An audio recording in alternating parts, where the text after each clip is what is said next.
ಆತ್ಮೀಯ ಪರೀಕ್ಷಾರ್ಥಿಗಳೇ ನಮಸ್ಕಾರ. ಕರ್ನಾಟಕ ರಾಜ್ಯ ಅಕ್ಕಮಹಾದೇವಿ ಮಹಿಳಾ ವಿಶ್ವವಿದ್ಯಾನಿಲಯ ಹಮ್ಮಿಕೊಂಡಿರುವ ಕೆಸೆಟ್ ಆನ್ಲೈನ್ ತರಬೇತಿ ಕಾರ್ಯಕ್ರಮಕ್ಕೆ ತಮಗೆಲ್ಲ ಆದರದ ಸ್ವಾಗತ. ಇವತ್ತು ನಮ್ಮ ಜೊತೆಗಿದ್ದಾರೆ ಪ್ರೊಫೆಸರ್ ಪಿ.ಜಿ. ತಡ್ಸದ್ ಅವರು. ಕರ್ನಾಟಕ ರಾಜ್ಯ ಅಕ್ಕಮಹಾದೇವಿ ಮಹಿಳಾ ವಿಶ್ವವಿದ್ಯಾನಿಲಯದ ಗ್ರಂಥಾಲಯ ಮತ್ತು ಮಾಹಿತಿ ವಿಜ್ಞಾನ ವಿಭಾಗದ ಪ್ರಾಧ್ಯಾಪಕರಾಗಿರುವ ಪ್ರೊಫೆಸರ್ ಪಿ.ಜಿ. ತಡ್ಸದ್ ಅವರು ಪ್ರಸ್ತುತ ಮಹಿಳಾ ವಿಶ್ವವಿದ್ಯಾನಿಲಯದ ಮೌಲ್ಯಮಾಪನ ಕುಲಸಚಿವರಾಗಿದ್ದಾರೆ.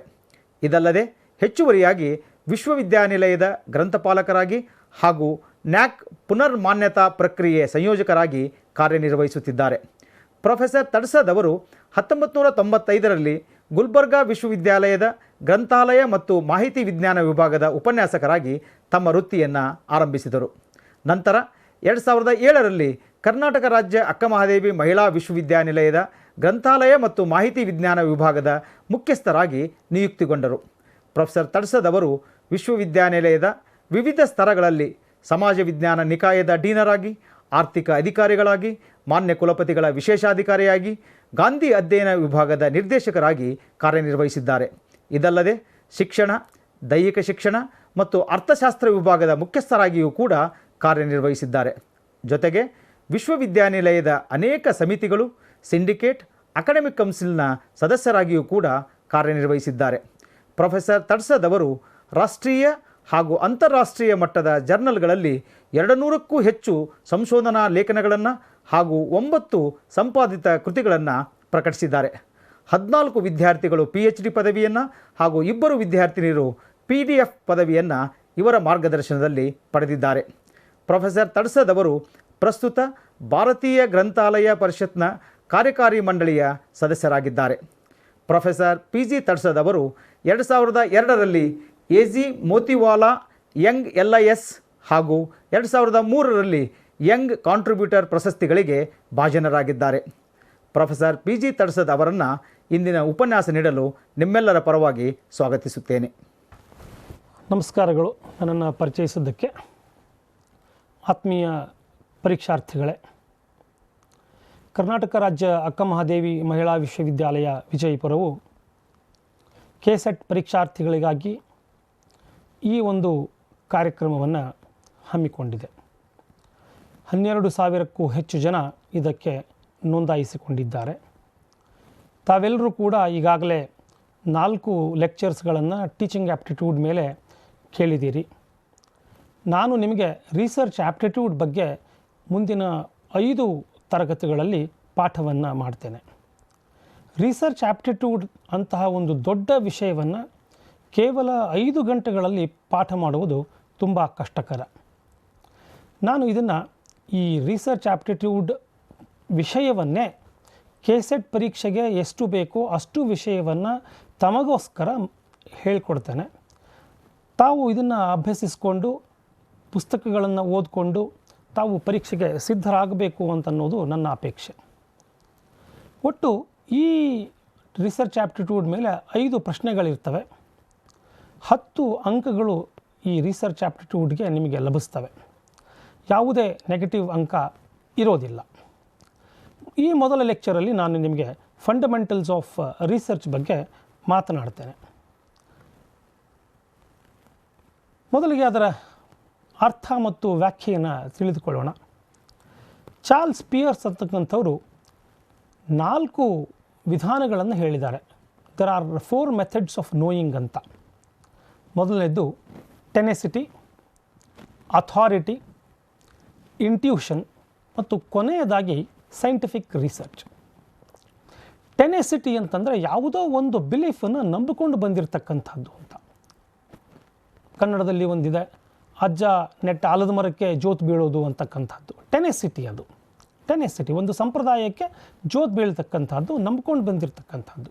ಅಥಾರಿಟಿ, ನಮ್ಮ ಗುಂಪಿನಲ್ಲಿ ಯಾರೋ ಒಬ್ಬರು ಒಂದು ವಿಷಯದ ಕುರಿತು ತುಂಬ ಅಥಾರಿಟೇಟಿವ್ ಆಗಿ ಆ ವಿಷಯವನ್ನು ಪ್ರತಿಪಾದಿಸ್ತಾರೆ, ಅವರು ಅದನ್ನು ತಿಳ್ಕೊಂಡಿರ್ತಾರೆ, ಅವರು ಹೇಳಿದ್ದನ್ನು ನಾವು ಅರ್ಥ ಮಾಡ್ಕೊಳ್ತೇವೆ, ನಾವು ಜ್ಞಾನವನ್ನು ಸಂಪಾದಿಸ್ತೇವೆ. ಇಂಟ್ಯೂಷನ್, ನಮಗೆ ಹೊಳಿತದೆ, ಏನೋ ಯಾವುದೋ ವಿಚಾರಗಳು ನಮಗೆ ಹೊಳಿತವೆ, ಇದು ನನಗೆ ಇಂಟ್ಯೂಷನ್ ಪ್ರಕಾರ ಆಗಿದೆ ಅಂತಕ್ಕಂಥದ್ದನ್ನು ಹೇಳ್ತಾರೆ. ಅದು ಕೂಡ ಅರಿವಿನ ಒಂದು ಪ್ರಯತ್ನ. 4ನೇದ್ದೇ ನಮ್ಮ ಸೈಂಟಿಫಿಕ್ ರಿಸರ್ಚ್, ವೈಜ್ಞಾನಿಕ ಸಂಶೋಧನೆ. ಇದು ಹೇಗೆ ಹುಟ್ಟಿತು? ಇದರ ಹುಟ್ಟನ್ನು ನಾವು ಅರಿಸ್ತಾ ಹೊರಟ್ರೆ ಇದರ ಹುಟ್ಟು ನಮಗೆ 16ನೇ ಶತಮಾನದಲ್ಲಿ ನಮಗೆ ಸಿಗುತ್ತೆ. 16ನೇ ಶತಮಾನದ ಕೊನೆಗೆ. It is derived from the obsolete French word research. It is a noun. Researcher is a verb. Researcher. Old ಫ್ರೆಂಚಲ್ಲಿ ಅಂತಂದರೆ ಎಕ್ಸ್ಪ್ರೆಸ್ಸಿಂಗ್ ಇಂಟೆನ್ಸಿವ್ ಫೋರ್ಸ್ ಅಂತ ಅರ್ಥ. ಆಳವಾದ, ನಾವು ಕನ್ನಡ ಭಾಷೆಯಲ್ಲಿ ಏನನ್ನು ಯೂಸ್ ಮಾಡ್ತೀವಿ, ಆಳವಾದ. ಸರ್ಚಿಯರ್ ಅಂದರೆ ಟು ಸರ್ಚ್ ಅಂತ, ಹುಡುಕು ಅಂತ. ಡೀಪ್ ಸರ್ಚ್ ಅಂತಕ್ಕಂಥದ್ದು ಇದಕ್ಕೆ ಇರ್ತಕ್ಕಂಥ ಮತ್ತೊಂದು ಅರ್ಥ. ಅಂದರೆ ರಫ್ ಆಗಿ ನಾವು ಹೇಳಬೇಕಂದ್ರೆ ನಾವು ಅದನ್ನು ಸಂಶೋಧನೆ, ರಿಸರ್ಚ್ ಅಂತ ಕರಿತೀವಿ. ಸಂಶೋಧನೆ.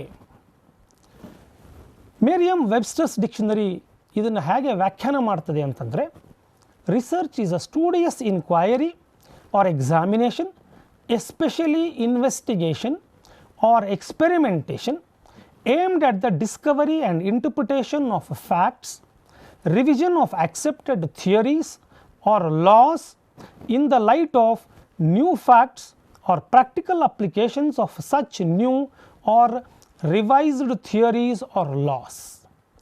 ಎಷ್ಟು ಚೆನ್ನಾಗಿ ಈ ವ್ಯಾಖ್ಯಾನ ಅದು ಡಿಫೈನ್ ಮಾಡ್ತದೆ ಅಂತಂದರೆ, it is a studious inquiry, ಸುಮ್ಮನೆ ವಿಚಾರಣೆ ಮಾಡ್ತಕ್ಕಂಥದ್ದಲ್ಲ. It is a studious inquiry or examination.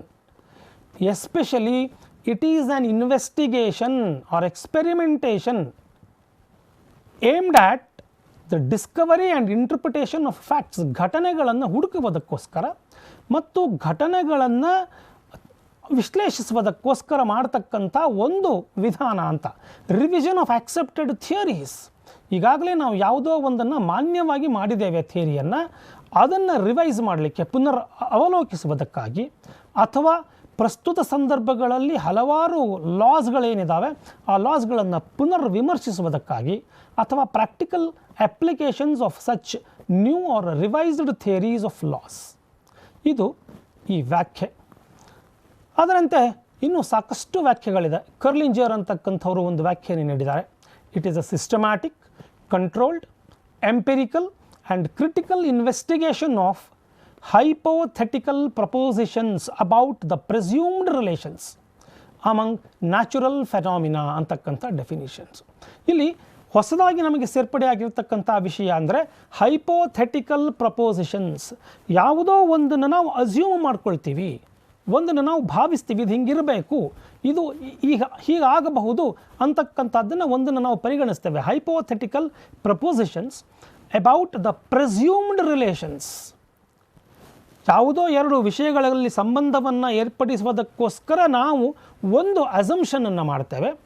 ಆ ಅಸಂಪ್ಷನನ್ನು ಟೆಸ್ಟ್ ಮಾಡುವುದಕ್ಕೋಸ್ಕರ systematic, controlled, empirical and critical investigation. ಇವು ಕೇವಲ ಒಂದೆರಡು ಡೆಫಿನಿಷನ್ಸು. ಇನ್ನೂ ಸಾಕಷ್ಟು ವ್ಯಾಖ್ಯೆಗಳಿದ್ದಾವೆ. ಬುಷ್ಲರ್, ಗೂಡ್ ಆ್ಯಂಡ್ ಹ್ಯಾಟ್, ಸಾಕಷ್ಟು ಡೆಫಿನಿಷನ್ಸ್ಗಳಿದ್ದಾವೆ.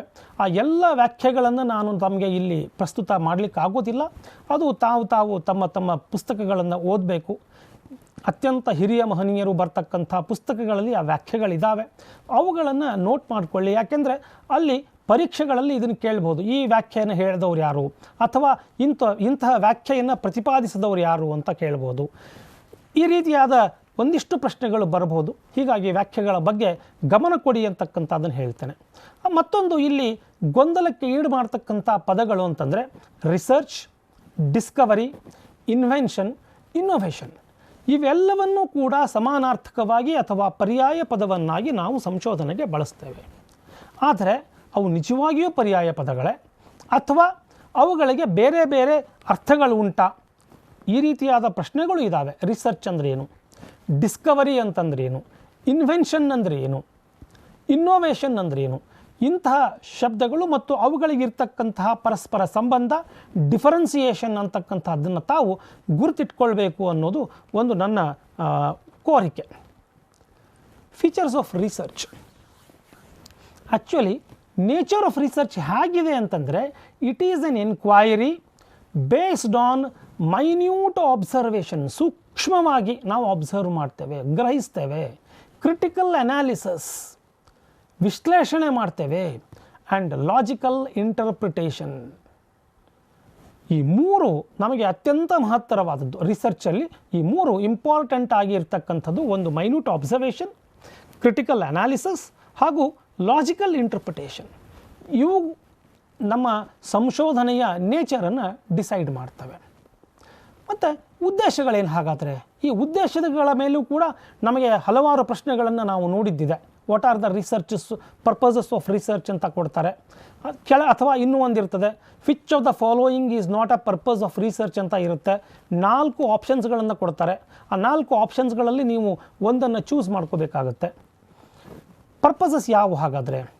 Discovery of facts, interpretation of facts, modification of existing principles and theories and applying existing principles, process of establishing cause and effect relationship. ಕಾಸ್ ಕಾರಣ ಏನು ಮತ್ತು ಅದರ ಪರಿಣಾಮ ಏನಾಗುತ್ತೆ? ಕೋವಿಡ್-19 ಬಂದಿದೆ. ಕೋವಿಡ್-19ದ ಕಾಸ್ ಏನು ಹುಡುಕ್ತಾ ಇದ್ದೀವಿ, ಪರಿಣಾಮ ನಾವು ಅನುಭವಿಸ್ತಾ ಇದ್ದೀವಿ. ಕಾಸ್ ಆ್ಯಂಡ್ ಎಫೆಕ್ಟ್ಗಳ ಬಗ್ಗೆ ಹಲವಾರು ಅಧ್ಯಯನಗಳು ಈಗಾಗಲೇ ನಡೀತಾ ಇದ್ದಾವೆ. ಇವೆಲ್ಲವೂ ಕೂಡ ಸಂಶೋಧನೆಯ ಉದ್ದೇಶಗಳು. ಈ ಸಂಶೋಧನೆಯ ಉದ್ದೇಶಗಳ ಮೇಲೂ ಕೂಡ ತಮಗೆ ಪ್ರಶ್ನೆ ಬರಬಹುದು. ಇನ್ನು ನಾವು ಗಮನಿಸಬೇಕಾದದ್ದಂತಂದರೆ ಸೈಂಟಿಫಿಕ್ ಮೆಥಡ್, ವೈಜ್ಞಾನಿಕ ವಿಧಾನ ಅಂದರೆ ಯಾವುದು? ಯಾವುದಕ್ಕೆ ನಾವು ವೈಜ್ಞಾನಿಕ ವಿಧಾನ ಅಂತ ಕರಿತೀವಿ? ಎಲ್ಲಿ ಎಂಪಿರಿಸಿಸಮ್ ಇರುತ್ತೋ, ಅಂದರೆ ವೆರಿಫೈಯಬಲ್ ಎವಿಡೆನ್ಸಸ್ ಬೇಕು ನಮಗೆ. ನಾವು ಅದನ್ನು ಅವಲೋಕಿಸಿ ಇದು ಕರೆಕ್ಟು, ಇದು ತಪ್ಪು ಅಂತ ಅವಲೋಕಿಸ್ತಕ್ಕಂಥ ದಾಖಲೆಗಳು ನಮಗೆ ಬೇಕು. Verifiable evidences. ಪ್ರಿಸಿಷನ್, ಸೂಕ್ಷ್ಮವಾಗಿರಬೇಕು. ಅದು ನಮಗೆ ಮಾಹಿತಿಯನ್ನು ಅಗದಿ ಪಿನ್ ಡ್ರಾಪ್ ಆಗಿ ನಮಗೆ ಕೊಡ್ತಕ್ಕಂಥದ್ದನ್ನು ಇರಬೇಕು. ಪ್ರಿಸೈಸ್ ಆಗಿರ್ತದೆ. ತುಂಬ ಎಕ್ಸಾಸ್ಟಿವ್ ಆಗಿ ಕೊಟ್ಟರೆ ರಿಲೇಷನ್ಸ್ಗಳನ್ನ ಕೊಟ್ಟರೆ ನಮಗೆ ಯಾವುದು ಅಂತ ಅನ್ನೋದು ಗೊತ್ತಾಗೋದಿಲ್ಲ. ಪಿನ್ ಪಾಯಿಂಟೆಡ್ ಆಗಿ ನಮಗೆ ಇದೇ ಉತ್ತರ ಅನ್ನೋದನ್ನು ಹೇಳ್ತಕ್ಕಂಥದ್ದಕ್ಕೆ ನಾವು ಸೈಂಟಿಫಿಕ್ ಮೆಥಡ್ ಅಂತ ಕರಿತೀವಿ. ಇಲ್ಲಿ ದತ್ತಾಂಶ ಸಂಗ್ರಹಣೆ ಸಿಸ್ಟಮ್ಯಾಟಿಕ್ ಆಗಿರ್ತದೆ. ಆಬ್ಜೆಕ್ಟಿವಿಟಿ ಇರ್ತದೆ. ಒಂದಿಷ್ಟು ಉದ್ದೇಶಗಳಿದ್ದಾವೆ. Recording the observations immediately. ನಾವೇನೇನು ಅಬ್ಸರ್ವೇಷನ್ಸ್ ಮಾಡ್ತೀವಿ ಆ ಅಬ್ಸರ್ವೇಷನ್ಸ್ಗಳನ್ನು ರೆಕಾರ್ಡ್ ಮಾಡ್ತಾ ಹೋಗ್ತೀವಿ. ಎನ್ವಿರಾನ್ಮೆಂಟ್ ಕಂಟ್ರೋಲ್ಡ್ ಆಗಿರುತ್ತದೆ. ಇನ್ಯಾವುದೋ ಗೊಂದಲಗಳು, ವೇರಿಯೇಬಲ್ಸ್ಗಳು ಅದರಲ್ಲಿ ಸೇರ್ಕೊಳ್ಳೋದಿಲ್ಲ. ನಾಯ್ಸ್ ಕ್ರಿಯೇಟ್ ಮಾಡೋದಿಲ್ಲ. ಗೊಂದಲಗಳಿದ್ದಾವೆ. ಮತ್ತು ಲಾಜಿಕಲ್ ರೀಸನಿಂಗನ್ನು ನಾವು ಇಲ್ಲಿ ಅಪ್ಲೈ ಮಾಡ್ತೇವೆ. Deductive logical and second one is inductive logic. ಈ ಲಾಜಿಕ್ಸ್ಗಳನ್ನು ಅಪ್ಲೈ ಮಾಡಿ ನಾವು ಫಲಿತಾಂಶಗಳನ್ನು ವಿಶ್ಲೇಷಣೆ ಮಾಡ್ತೇವೆ.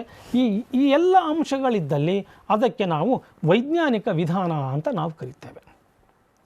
ಈ ವೈಜ್ಞಾನಿಕ ವಿಧಾನದಲ್ಲಿ 4 ಹಂತಗಳಿದ್ದಾವೆ.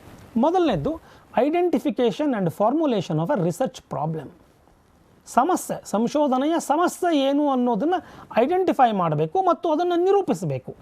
ಯಾವಾಗ ನಾವು ಆ ಸಂಶೋಧನೆಯ ಸಮಸ್ಯೆಯನ್ನು ಐಡೆಂಟಿಫೈ ಮಾಡಿ ನಿರೂಪಿಸೋದಕ್ಕಾಗೋದಿಲ್ವೋ ನಮಗೆ ಸಂಶೋಧನೆಯನ್ನು ಮಾಡಲಿಕ್ಕೆ ಬರೋದಿಲ್ಲ. ಇದು ಅತ್ಯಂತ ಮೂಲಭೂತವಾದ ಮೊದಲನೆಯ ಹಂತ. ಎರಡನೆಯ ಹಂತ reviewing the literature with the research problem. ಆ ಸಮಸ್ಯೆಗೆ ಸಂಬಂಧಪಟ್ಟಂತೆ ಇಲ್ಲಿಯವರೆಗೆ ಪ್ರಕಟಿತವಾದಂತಹ ಸಾಹಿತ್ಯವನ್ನು ಪುನರ್ ಅವಲೋಕಿಸ್ತಕ್ಕಂಥದ್ದು. ಏನೇನು ಬಂದಿದೆ, ಯಾವ ಕಾರ್ಯ ಆಗಿದೆ, ಯಾವ ಕಾರ್ಯ ಆಗಿಲ್ಲ ಅನ್ನೋದನ್ನು ನೋಡ್ತಕ್ಕಂಥದ್ದು. Formulation of hypothesis. 4ನೇದು ಡೇಟಾ ಕಲೆಕ್ಷನ್, ದತ್ತಾಂಶ ಸಂಗ್ರಹಣೆ. ಕೊನೆಯ ಹಂತ ಇದು ಅತ್ಯಂತ ಇಂಪಾರ್ಟೆಂಟ್. ಮೊದಲಿನ 4 ಹಂತಗಳು ಎಷ್ಟು ಇಂಪಾರ್ಟೆಂಟೋ 5ನೆಯ ಹಂತ ಕೂಡ ಅಷ್ಟೇ ಇಂಪಾರ್ಟೆಂಟು. ನಾವು ರಿಸರ್ಚ್ ಪ್ರಾಬ್ಲಮನ್ನು ಐಡೆಂಟಿಫೈ ಮಾಡಿದ್ದೇವೆ, ಲಿಟ್ರೇಚರನ್ನು ರಿವ್ಯೂ ಮಾಡಿದ್ದೇವೆ, ಹೈಪೋಥೀಸಿಸ್ ಫಾರ್ಮುಲೇಟ್ ಆಗಿದೆ, ಒಳ್ಳೆಯ ಉತ್ತಮವಾದಂಥ ದತ್ತಾಂಶ ಸಂಗ್ರಹಣೆ ಆಗಿದೆ. ಆದರೆ ಸಂಗ್ರಹಿಸಿದ ದತ್ತವನ್ನು ವಿಶ್ಲೇಷಿಸುವಲ್ಲಿ ನಾವು ವಿಫಲರಾದರೆ ಅದು ಪೂರ್ಣ ಪ್ರಮಾಣದ ಸಂಶೋಧನೆ ಆಗಲಾರದು. ಹೀಗಾಗಿ ಆ ಮೇಲಿನ 4 ಹಂತಗಳನ್ನು ನಾನು ಆಗಲೇ ಹೇಳಿದೆ ಇಂಪಾರ್ಟೆಂಟು ಅಂತ. ಆ 4 ಹಂತಗಳ ಜೊತೆಗೆ 5ನೆಯ ಹಂತ ಏನಿದೆಯಲ್ಲ ಅದು ಕೂಡ ಅಷ್ಟೇ ಪ್ರಾಮುಖ್ಯವಾದಂಥದ್ದು. ತಾವು ಇಲ್ಲಿ ಒಂದು ಚಿತ್ರವನ್ನು ಗಮನಿಸಬಹುದು. ತಮ್ಮ ಮೇಲ್ಗಡೆ ಒಂದು ಝೆನೀತ್ ಅಂತ ಇದೆ, ಬಲಗಡೆಗೆ ಡಿಸೆಂಡೆಂಟ್ ಇದೆ, ಕೆಳಗಡೆ ನಾದೀರ್ ಅಂತ ಇದೆ, ತಮ್ಮ ಎಡಗಡೆಗೆ ಅಸೆಂಡೆಂಟ್ ಅಂತ ಇದೆ. ಏನಿವು ಇವುಗಳನ್ನು ಗಮನಿಸೋಣ. ಇದು ನಾವು ಒಂದು ಸ್ವಲ್ಪ ಗಮನಿಸಿ ನೋಡಿ. ಈ ಒಂದು ಸೈಂಟಿಫಿಕ್ ಥಿಯರಿಯನ್ನು, ಇನ್ಕ್ವೈರಿಯನ್ನು ಡಾಕ್ಟರ್ ಎಸ್.ಆರ್. ರಂಗನಾಥನ್ ಅಂತಕ್ಕಂಥವ್ರು 1967ರಲ್ಲಿ ಪ್ರತಿಪಾದಿಸಿದರು. ಈ ನಾದೀರ್ ಅಂತಕ್ಕಂಥದ್ದು ಮೊದಲನೇ step, identification of the research problem. ನಾದಿರ್ ಅಂತಕ್ಕಂಥದ್ದನ್ನು ನೋಡಿ ಎಷ್ಟು ಸಲ ರಿಪೀಟ್ ಆಗಿದೆ ಆ ಸೈಕಲಲ್ಲಿ. ಸ್ಪೈರಲ್ ಆಫ್ ಸೈಂಟಿಫಿಕ್ ಮೆಥಡ್ ಅಂತ ಕರಿತೀವಿ. ಅಂದರೆ ಒಂದು ಸೈಂಟಿಫಿಕ್ ರಿಸರ್ಚ್ ಮುಗಿಯೋದೇ ಇಲ್ಲ, ಅದು ಕಂಟಿನ್ಯೂ ಆಗಿರ್ತದೆ. ನಾದಿರ್ ಅದು ಅಸೆಂಡೆಂಟ್ಗೆ ತೊಗೊಂಡು ಹೋಗ್ತದೆ. ನೋಡಿ ಗಮನಿಸಿ, ಅಸೆಂಡೆಂಟ್ ಎರಡನೆಯ ಸ್ಟೆಪ್ಪು ಫಾರ್ಮುಲೇಷನ್ ಆಫ್ ಹೈಪೋಥಿಸಿಸನ್ನು ಫಾರ್ಮುಲೇಟ್ ಮಾಡ್ತೇವೆ. ಮೂರನೇದು ಝೆನಿತ್, ಇದು ಮೂರನೇ stage. Formulation of fundamental loss. Descendant fourth stage testing of hypothesis. ಇದು ಮುಗಿದ ತಕ್ಷಣವೇ ನಮ್ಮ ಸಂಶೋಧನೆ ಮುಗಿಲಿಲ್ಲ, ಮತ್ತೆ ಎರಡನೇ ಸೈಕಲ್ ಶುರು, ಮೂರನೇ ಸೈಕಲ್ ಶುರು, ನಾಲ್ಕನೇ ಸೈಕಲ್ ಶುರು. ಇದಕ್ಕೆ ನಾವು ಕರಿತಾ ಇರೋದು ಸ್ಪೈರಲ್ ಆಫ್ ಸೈಂಟಿಫಿಕ್ ಮೆಥಡ್ ಅಂತ. ನಾದಿರ್, ಅಸೆಂಡೆಂಟ್, ಝೆನಿತ್, ಡಿಸೆಂಡೆಂಟ್. ಮತ್ತು ಅದು ಎರಡನೆಯ ಹಂತದ ಸಂಶೋಧನೆ, ಮೂರನೇ ಹಂತದ ಸಂಶೋಧನೆ, ನಾಲ್ಕನೇ ಹಂತದ ಸಂಶೋಧನೆ, ಈ ರೀತಿಯಾಗಿ ನಮ್ಮನ್ನು ತಗೊಂಡು ಹೋಗ್ತದೆ. ಸಂಶೋಧನೆಯ ಪ್ರಕಾರಗಳು, ಇದ್ರ ಬಗ್ಗೆ ನಾನು ನೋಡಿದ್ದೇನೆ 2004ರಿಂದ, ಯಾಕೆ 1992ರಲ್ಲಿ ನಾನು UGC ನೆಟ್ ಪಾಸ್ ಆದದ್ದು. ಅಲ್ಲಿಂದ ಇಲ್ಲಿಯವರೆಗೂ ಕೂಡ ಈ ಪ್ರಕಾರಗಳ ಬಗ್ಗೆ ಸಾಕಷ್ಟು ಪ್ರಶ್ನೆಗಳು ಪ್ರತಿ ಎಕ್ಸಾಮಲ್ಲೂ ಇದು ಮೂಡ್ತಾನೇ ಇದ್ದಾವೆ. ಸಾಕಷ್ಟು ವಿಧಾನಗಳಿದ್ದಾವೆ. ಹೀಗೇ ಇದನ್ನು ಕ್ಲಾಸಿಫೈ ಮಾಡಬೇಕು ಅಂತಕ್ಕಂಥ ವಿಧಾನಗಳು ಯಾವುದೂ ಇಲ್ಲ. ಡಿಸ್ಕ್ರಿಪ್ಟಿವ್ ಮತ್ತು ಅನಾಲಿಟಿಕಲ್ ಅಂತಕ್ಕಂಥ ವಿಧಾನ, applied versus fundamental, quantitative versus qualitative, conceptual versus empirical, primary versus secondary, explanatory versus predictive, experimental versus non experimental, positivistic versus post positivistic. ಇವು ವಿಧಾನಗಳ ಜೊತೆಗೆ ಇನ್ನೂ ಹಲವಾರು ವಿಧಾನಗಳು ನಮ್ಮ ಮುಂದೆ ಇದ್ದಾವೆ.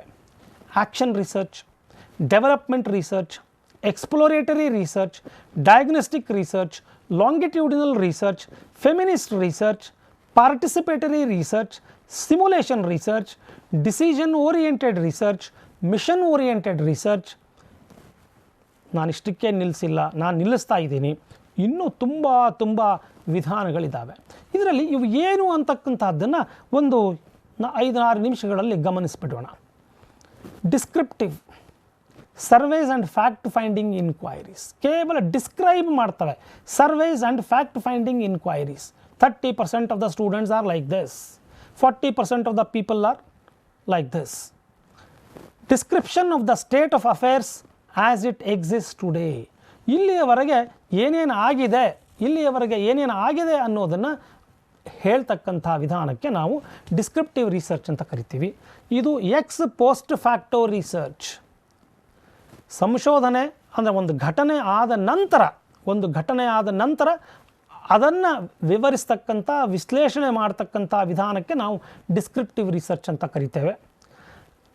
Researcher has no control over the variables. ಯಾವ ವೇರಿಯೇಬಲ್ಸ್ಗಳ ಮೇಲೂ ಕೂಡ ರಿಸರ್ಚರ್ಗೆ ಯಾವುದೇ ಆದಂಥ ಒಂದು ಹಿಡಿತ ಇರೋದಿಲ್ಲ. ಇದು ಡಿಸ್ಕ್ರಿಪ್ಟಿವ್ ರಿಸರ್ಚ್. ಹೀಗಾಗಿ ಅದು ತನ್ನದೇ ಆದಂಥ ಲಿಮಿಟೇಷನ್ಸ್ಗಳನ್ನು ಹೊಂದಿದೆ. ಎರಡನೇದು analytical research. Use of facts or information already available and analyse these to make a critical evaluation of the material. Analysis ಮಾಡ್ತದೆ, ವಿಶ್ಲೇಷಣೆಯನ್ನು ಮಾಡ್ತದೆ. ಡಿಸ್ಕ್ರಿಪ್ಷನ್ ಕೇವಲ ಡಿಸ್ಕ್ರಿಪ್ಷನನ್ನು ಕೊಡ್ತದೆ, ವಿವರಣೆಯನ್ನು ಕೊಡ್ತದೆ. ಆದರೆ ಅನಾಲಿಟಿಕಲ್ ರಿಸರ್ಚ್ ಕೇವಲ ವಿವರಣೆಗೆ ಅದು ಸ್ಯಾಟಿಸ್ಫೈ ಆಗೋದಿಲ್ಲ. ಅದು ಯಾಕೆ ಆಯಿತು ಅನ್ನುವ ಒಂದು ವಿಶ್ಲೇಷಣೆಯನ್ನು ಮಾಡ್ತಕ್ಕಂಥ ವಿಧಾನಕ್ಕೆ ನಾವು ಅನಾಲಿಟಿಕಲ್ ರಿಸರ್ಚ್ ಅಂತ ಕರಿತೀವಿ.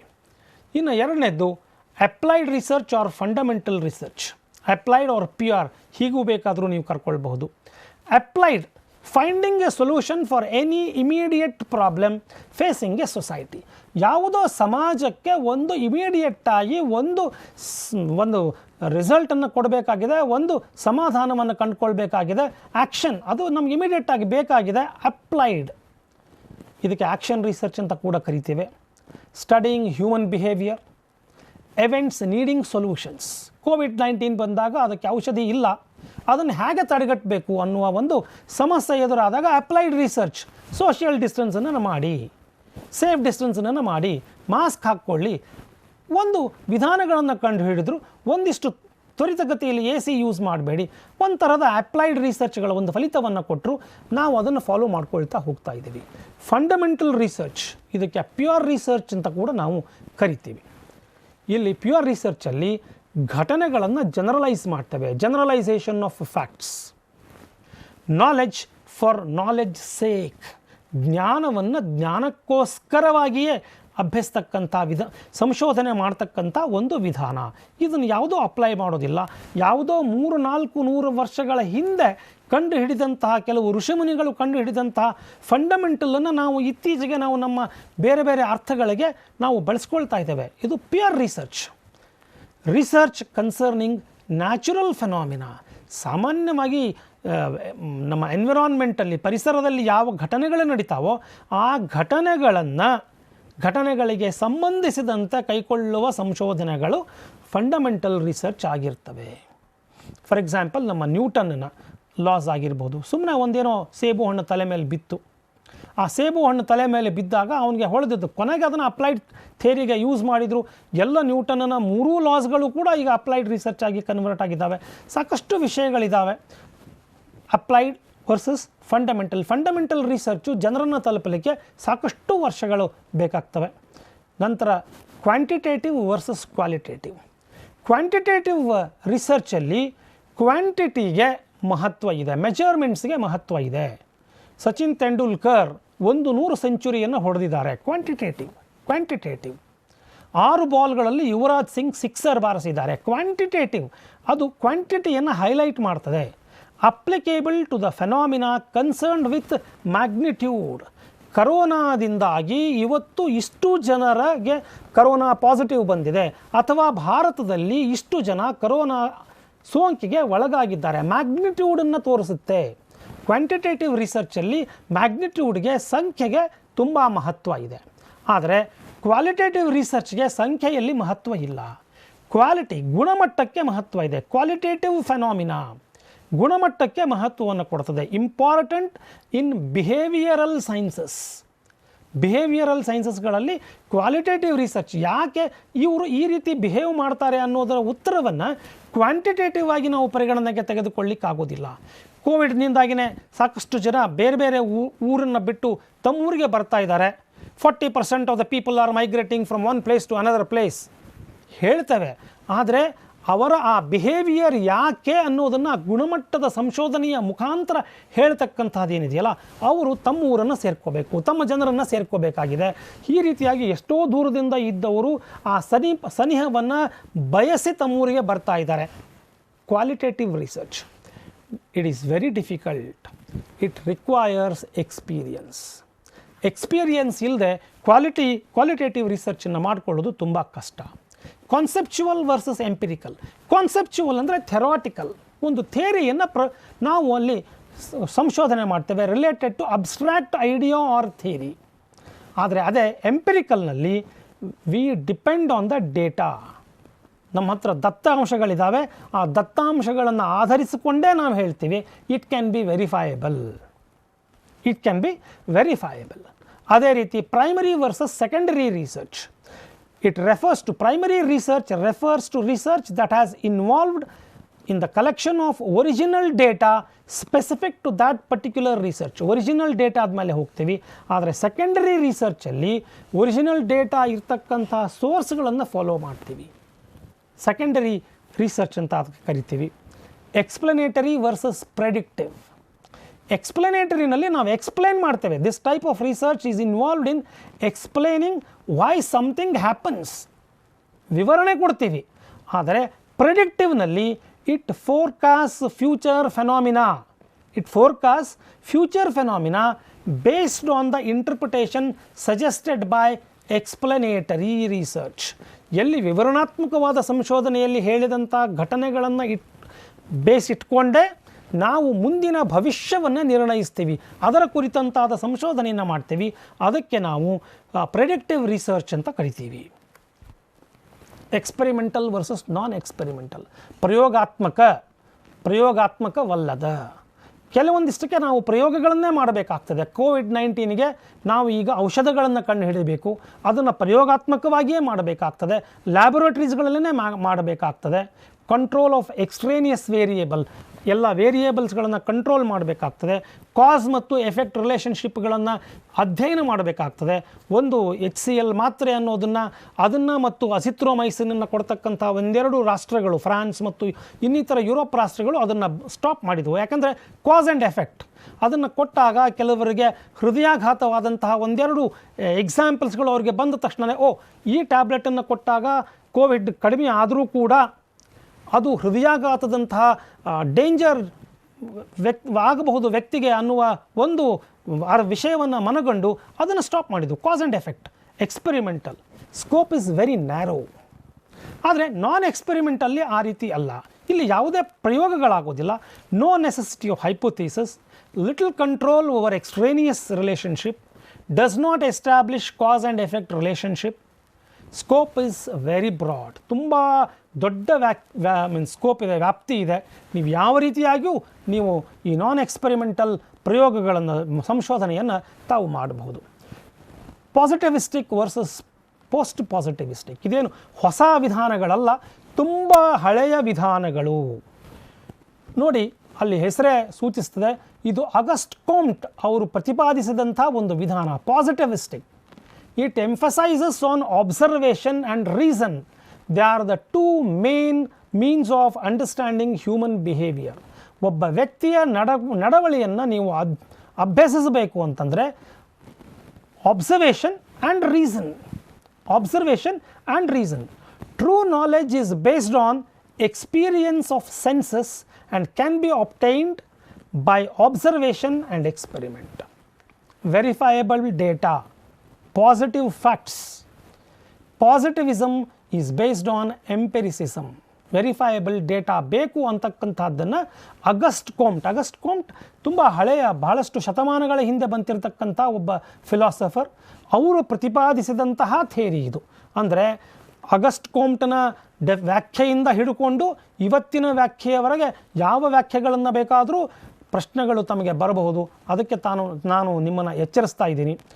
ಇನ್ನೊಂದು ಅದೇ ಇದೆ, ಪೋಸ್ಟ್ ಪಾಸಿಟಿವಿಸ್ಟಿಕ್ ಅಪ್ರೋಚ್ ಅಂತ. Advocates methodological pluralism. It is based on the assumption that the method to be applied in a particular study should be selected based on the research question being addressed.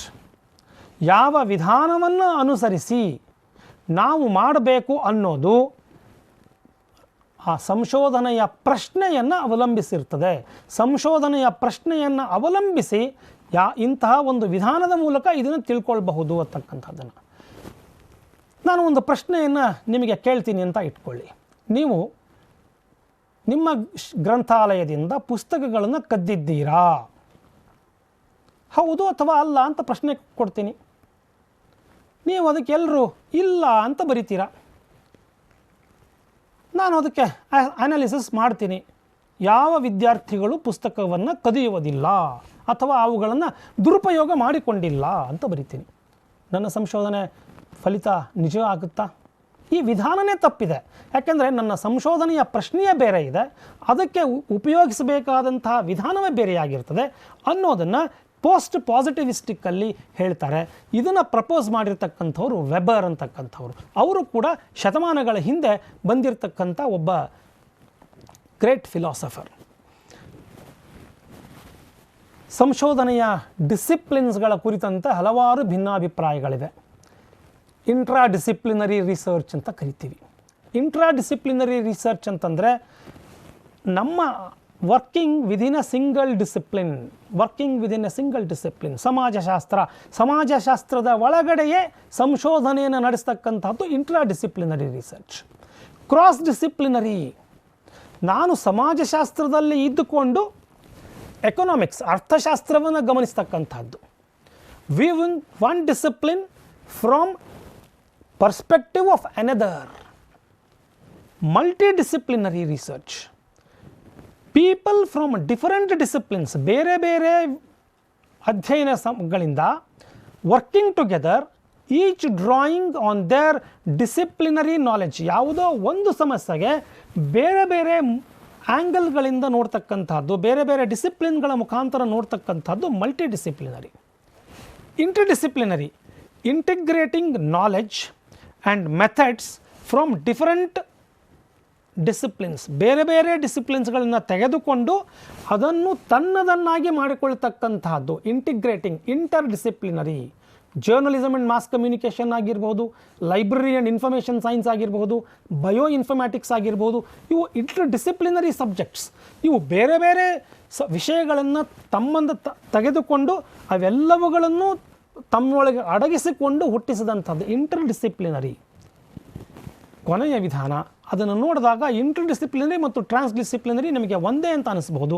Trans disciplinary, creating the unity of intellectual frameworks beyond the disciplinary perspectives. Beyond the disciplinary perspectives. ಇವೆಲ್ಲವುಗಳನ್ನು ತೆಗೆದುಕೊಂಡು ಕೂಡಿಸಿಕೊಂಡು ಮೈಗೂಡಿಸ್ಕೊಂಡು ಆಗ್ತಕ್ಕಂಥ ಒಂದು subject, ಅದಕ್ಕೆ ನಾವು ಟ್ರಾನ್ಸ್ disciplinary ಅಂತ ಕರಿತೀವಿ. ಅದು ಒಂದರ್ಥದಲ್ಲಿ ಇಂಟರ್ ಡಿಸಿಪ್ಲಿನರಿನೇ ಆಗಿದ್ದುಕೊಂಡ್ರೂ ಕೂಡ ಅದು ಅಲ್ಲಿ ಸಾಕಷ್ಟು ಪ್ರಾಸೆಸಿಂಗ್ ಆಗಿರ್ತದೆ. ಅದು ತನ್ನದೇ ಆದಂತಹ ಒಂದು ಅಧ್ಯಯನವನ್ನು ಒಳಗೊಂಡಿರ್ತದೆ. ಟ್ರಾನ್ಸ್ ಡಿಸಿಪ್ಲಿನರಿ ರಿಸರ್ಚ್ ಅಂತ ಅಲ್ಲಿ ಕರಿತೇವೆ. ಒಳ್ಳೆಯ ಸಂಶೋಧನೆಯ ಕ್ರೈಟೀರಿಯಾಗಳು ಯಾವ್ಯಾವು, ಮಾನದಂಡಗಳೇನು? ಮೊದಲನೇದು ಅದು ಸಿಸ್ಟಮ್ಯಾಟಿಕ್ ಆಗಿ ಆಗಿರಬೇಕು. ಎರಡನೇದು ಲಾಜಿಕಲ್ ಆಗಿ ಇರಬೇಕು. ಮೂರನೇದ್ದು ಎಂಪಿರಿಕಲ್ ಡೇಟಾ ಇರಬೇಕು. ನಾಲ್ಕನೇದ್ದು ಅದು ರೆಪ್ಲಿಕೇಬಲ್, ಅದನ್ನು ಪುನರಾವೃತ್ತಿ ಮಾಡಬಹುದು, ಪುನರಾವೃತ್ತಿಗೊಳಿಸ್ತಕ್ಕಂಥದ್ದಾಗಿರ್ತದೆ, ರೆಪ್ಲಿಕ್ಯಾಬಿಲಿಟಿ. 4 ಅಂಶಗಳು ಒಂದು ಸಂಶೋಧನೆಯನ್ನು ಒಳ್ಳೆಯ ಸಂಶೋಧನೆ ಅಂತ ನಿರೂಪಿಸಬಲ್ಲವು. ಈ ಸಂಶೋಧನೆಯನ್ನು ಮಾಡ್ತಕ್ಕಂಥ ವ್ಯಕ್ತಿಗೆ ನಾವು ರಿಸರ್ಚರ್ ಅಂತ ಕರಿತೀವಿ. ಆ ರಿಸರ್ಚರ್ ಯಾವ ರೀತಿ ಇರಬೇಕು? ಹಾಗಾದರೆ ರಿಸರ್ಚರ್ ಯಾವ ರೀತಿ ಇರಬೇಕು? ಅನಾಲಿಟಿಕಲ್ ಮೈಂಡ್ ಇರಬೇಕು, ವಿಶ್ಲೇಷಣಾತ್ಮಕ ಗುಣ, ability to stay calm. He should be a people's person. ಇಲ್ಲ ಅಂದರೆ ಅವನಿಗೆ ಮಾಹಿತಿನೇ ದೊರಕುವುದಿಲ್ಲ, ಅವನಿಗೆ ಯಾರ ಸಹಕಾರನೂ ಸಿಗುವುದಿಲ್ಲ. ಇಂಟೆಲಿಜೆನ್ಸ್, ಕ್ಯೂರಿಯಾಸಿಟಿ, ಆಸಕ್ತಿ ಬೇಕು. ಕ್ವಿಕ್ ಥಿಂಕರ್, ವಿಚಾರ ಮಾಡ್ತಕ್ಕಂಥ ಶಕ್ತಿ. ಕಮಿಟ್ಮೆಂಟ್, ನಾನಿದನ್ನು ಮಾಡಬೇಕು. Excellent written and communication skills. Good listening skills, ಕೇಳುವ ಸಾಮರ್ಥ್ಯ, ಕೇಳುವ ಕೌಶಲ್ಯ ಬೇಕು.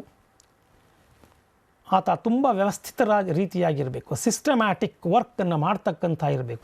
ಇವೆಲ್ಲ ಗುಣಗಳನ್ನು ಹೊಂದಿದವನು ಉತ್ತಮವಾಗಿ ತಾನು ತನ್ನ ವಿಷಯಗಳನ್ನು ಪ್ರತಿಪಾದಿಸಬಲ್ಲ. ತನ್ನ ವಿಷಯಗಳನ್ನು ಅವನು ತುಂಬ ಚೆನ್ನಾಗಿ ಪ್ರತಿಪಾದಿಸಬಲ್ಲ, ಆ ವಿಷಯಗಳನ್ನು ಮನದಟ್ಟು ಮಾಡಬಲ್ಲ. ಇವೆಲ್ಲವುಗಳನ್ನು ಇಟ್ಕೊಂಡು ಮುಂದೆ ಹೋಗೋಣ. ಸಂಶೋಧನೆಯಲ್ಲಿ ಬರಬಹುದಾದ ಸಮಸ್ಯೆಗಳೇನು, ಇವುಗಳ ಬಗ್ಗೆನೂ ಕೂಡ ನಾನು ಗಮನಿಸಿದ್ದೇನೆ. ಹಲವಾರು ಪ್ರಶ್ನೆಗಳು ಮೂಡಿ ಬಂದಿವೆ. ಯಾವ್ಯಾವು? Which of the following are not the problems in conducting A research in the Indian context ಅಂತ ಕೊಡ್ತಾರೆ. ಕೆಳಗಡೆ ನಿಮಗೆ ಲಿಸ್ಟ್ ಬರುತ್ತೆ, ನಾವು ನೋಡ್ಕೊಂಡು ಹೋಗೋಣ. ಯಾವ್ಯಾವ ಸಮಸ್ಯೆಗಳು ಯಾವ್ಯಾವಿದ್ದಾವೆ ಅಂತಕ್ಕಂಥದ್ದನ್ನು ನೋಡೋಣ. ಮೊದಲನೇದ್ದು lack of scientific training in the research methodology. ವೈಜ್ಞಾನಿಕ ವಿಧಾನಗಳ ಸಂಶೋಧನಾತ್ಮಕ ವಿಧಾನಗಳಲ್ಲಿ ನಮಗೆ ಇರ್ತಕ್ಕಂಥ ಟ್ರೈನಿಂಗಿನ ಕೊರತೆ. Insufficient interaction between researchers and the stake holders.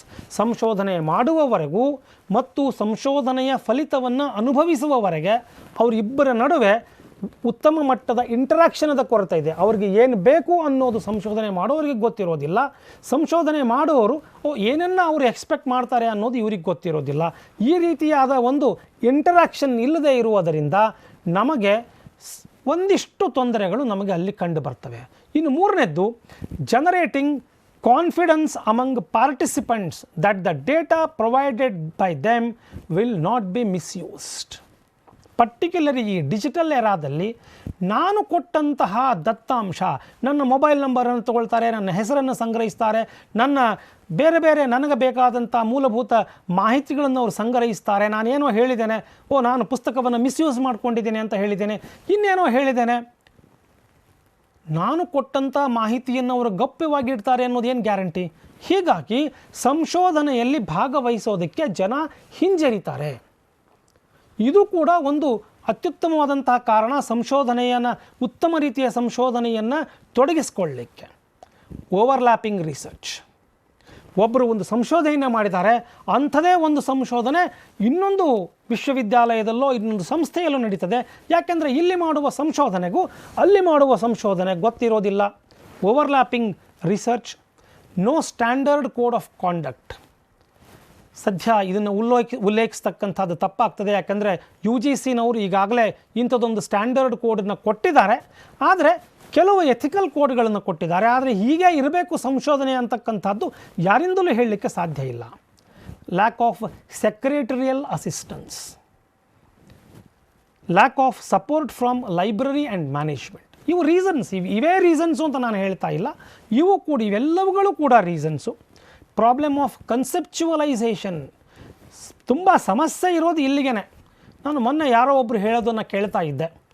Social distancing ಅನ್ನುವ ಪದ ಅದು ಉತ್ತಮ ಪದ ಅಲ್ಲ.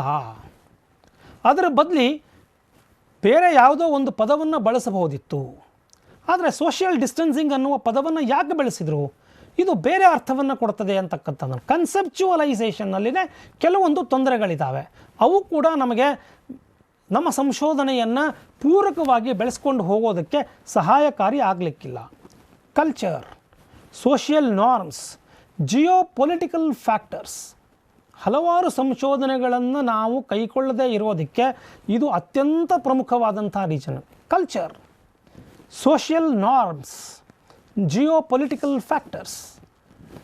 ಈ ಮೂರು ರೀಸನ್ಸ್ಗಳೇನಿದ್ದಾವೆ ಇವು ಅತ್ಯಂತ ಪ್ರಬಲವಾದ ಕಾರಣಗಳು ಸಂಶೋಧನೆಯನ್ನು ಹಲವಾರು ಕಾರಣಗಳಿಂದ ನಮಗೆ ಕೈಗೆತ್ತಿಕೊಳ್ಳದೇ ಇರೋದಕ್ಕೆ. ಭಾಷೆ ಕೂಡ ಒಂದು ಪರಿಮಿತಿ. ಮತ್ತು ಕೊನೆಯದಾಗಿ ಫೈನಾನ್ಷಿಯಲ್ ಸಪೋರ್ಟ್. ಒಂದು ಉತ್ತಮವಾದ ಸಂಶೋಧನೆಯನ್ನು ಮಾಡಬೇಕು ಅಂತಂದರೆ ನಮಗೆ ಹಣಕಾಸಿನ ನೆರವು ಬೇಕು. ಆ ಹಣಕಾಸಿನ ನೆರವು ಇರದಿದ್ದರೆ ನಮಗೆ ಅಂತಹ ಸಂಶೋಧನೆಯನ್ನು ಮಾಡಲಿಕ್ಕಾಗೋದಿಲ್ಲ. ಬಹುಶಃ ತಾವು ಒಂದು ಪಿಕ್ಚರನ್ನು ಗಮನಿಸಿರಬೇಕು. ಅಕ್ಷಯ್ ಕುಮಾರ್ ಅವರ ಒಂದು ಚಂದ್ರಯಾನ್ ಪಿಕ್ಚರು. ಅಲ್ಲಿ ಅದೊಂದೇನೋ ಮಿಷನ್ ಫೇಲ್ ಆಗುತ್ತೆ, ಮಂಗಲ್ಯಾನ್. ಆ ಪಿಕ್ಚರಲ್ಲಿ ಅವರನ್ನು ಪ್ರಾಜೆಕ್ಟ್ ಡೈರೆಕ್ಟರನ್ನಾಗಿ ಚೇಂಜ್ ಮಾಡ್ತಾರೆ. ಅಲ್ಲಿ ಅವರು ಅನುಭವಿಸಿದಂತಹ ಕಷ್ಟಗಳು, ಅಲ್ಲಿ ಫೈನಾನ್ಷಿಯಲ್ ಕೊರತೆ ನಿಮಗೆ ಎದ್ದು ಕಾಣ್ತದೆ. ಇಂಥದ್ದೊಂದು ಸಂಶೋಧನೆಯನ್ನು ಮಾಡಬೇಕು ಅಂತಂದರೆ ಎಷ್ಟು ದುಡ್ಡು ಬೇಕು ಅನ್ನೋದನ್ನು ಎಸ್ಟಿಮೇಟ್ ಮಾಡ್ತಾರೆ. ಕೊನೆಗೆ ಅವುಗಳಿಗೆ ಆಲ್ಟರ್ನೇಟಿವ್ ಮಾರ್ಗೋಪಾಯಗಳನ್ನು ಕಂಡು ಹಿಡಿತಾರೆ, ಸಕ್ಸಸ್ ಆಗ್ತಾರೆ. ಅದು ಬೇರೆ ವಿಷಯ. ಫೈನಾನ್ಷಿಯಲ್ ಸಪೋರ್ಟ್ ಕೂಡ ನಮಗೆ ಅತ್ಯಂತವಾಗಿ, ಅಂದರೆ ಮಹತ್ವದ ಪಾಯಿಂಟು. ಸಂಶೋಧನೆ, ಉತ್ತಮ ಗುಣಮಟ್ಟದ ಸಂಶೋಧನೆಯನ್ನು ಕೈಗೆತ್ತಿಕೊಳ್ಳದೇ ಇರುವುದಕ್ಕೆ ಇದು ಒಂದು ಕಾರಣ ಅಂತಕ್ಕಂಥದ್ದು. ನಾನು ನೇರವಾಗಿ ವಿಷಯಕ್ಕೆ ಬರ್ತೇನೆ.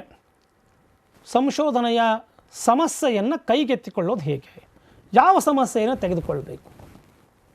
ನಾನು ತೊಗೊಂಡ್ಬಿಡ್ಲಾ ಕೋವಿಡ್-19ಗೆ ಔಷಧಿಯನ್ನು ಕಂಡು ಹಿಡಿತಕ್ಕಂಥದ್ದು? ಸಮಸ್ಯೆ ಏನೋ ಸುಲಭ. ನನ್ನ ಹತ್ರ ಮೂಲಭೂತ ಸೌಕರ್ಯ ಇದೆಯಾ? ನಾನು ಎಕ್ಸ್ಪರ್ಟಾ? ಇದ್ದಾವೆ.